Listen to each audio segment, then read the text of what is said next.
네, 사랑하는 성도 여러분, 반갑습니다. 이 아침에도 주님의 변함없는 사랑으로 눈부신 하루가 되기를 축복합니다. 주님으로 인하여 새 힘을 얻고 또 소망 가운데 일어서는 하루가 되기를 기도하겠습니다. 오늘 하나님이 주신 말씀 예레미야 50장 1절부터 10절 말씀입니다. 여호와께서 선지자 예레미야에게 바벨론과 갈대아 사람의 땅에 대하여 하신 말씀이라. 너희는 나라들 가운데에 전파하라, 공포하라, 깃발을 세우라, 숨김이 없이 공포하여 이르라.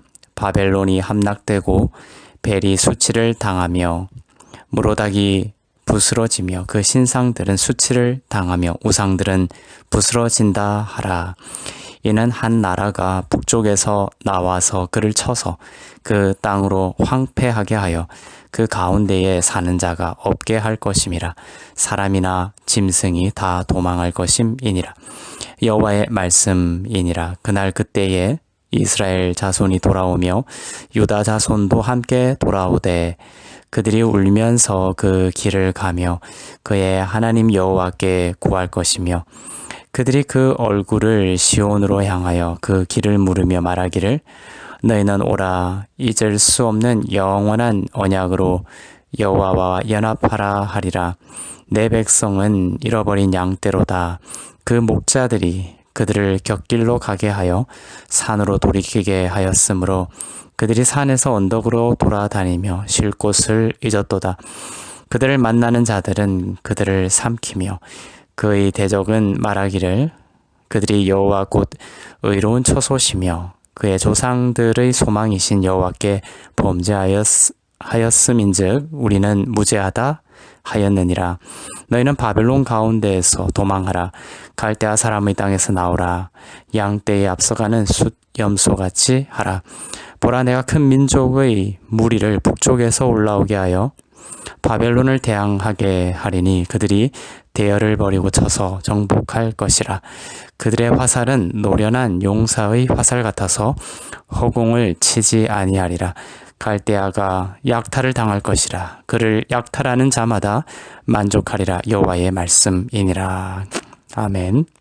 오늘 본문에는 하나님께서 바벨론을 심판하시는 모습이 나옵니다.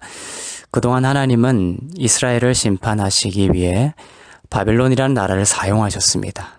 그래서 이스라엘은 망하고 바벨론 포로로 잡혀가 70년이라는 세월을 보내야 했습니다.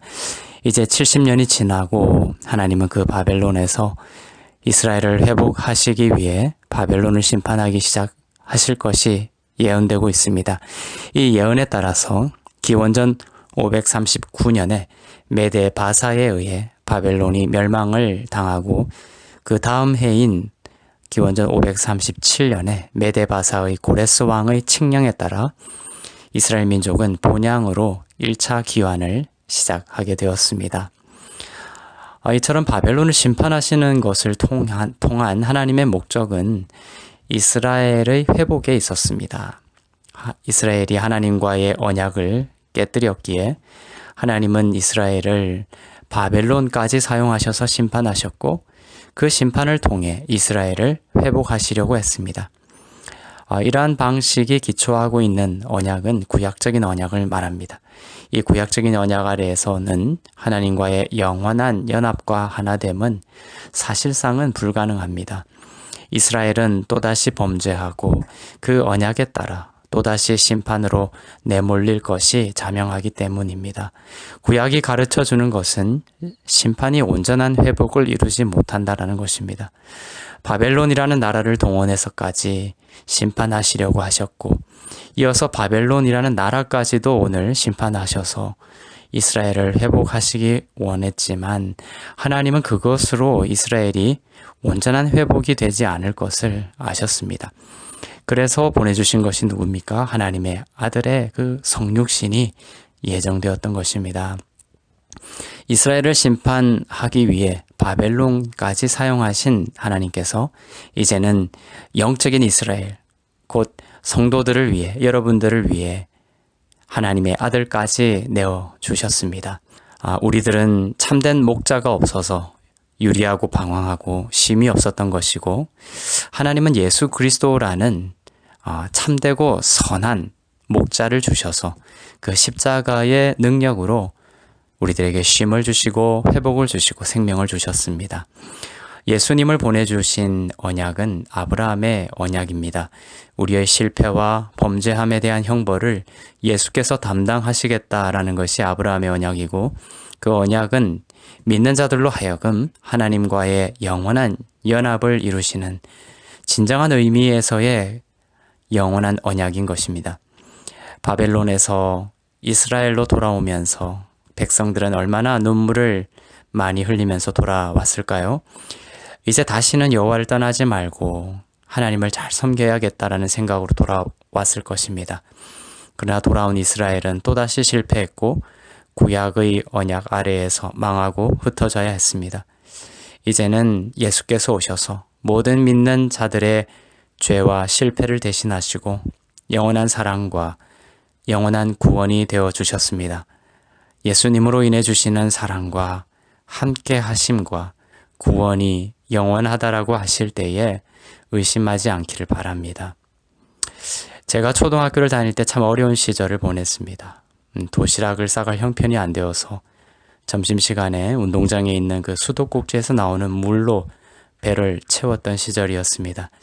학교가 끝나면 집에 와서 집 앞 양지 바른 곳에 어머니와 앉아서 10원짜리 봉투를 풀로 붙였는데 그 정도로 어려웠던 시절이었지만 돌아보면 이상하게도 그때가 어린 시절 가장 행복했던 기억으로 남아 있습니다. 내 곁에 어머니가 함께 했기 때문이 아닐까 생각해 봅니다. 조건 없는 사랑, 변함없는 어머니의 사랑이 나를 쉬게 했고 다른 모든 것을 이기게 했던 것 같습니다. 이 세상의 사랑은 사실은 불완전함이 있지만 이 땅에 오셔서 언약을 성취하셔서 우리들에게 영원한 사랑을 허락하신 예수 그리스도의 사랑을 더욱 믿고 신뢰하며 나아가는 하루가 되었으면 좋겠습니다.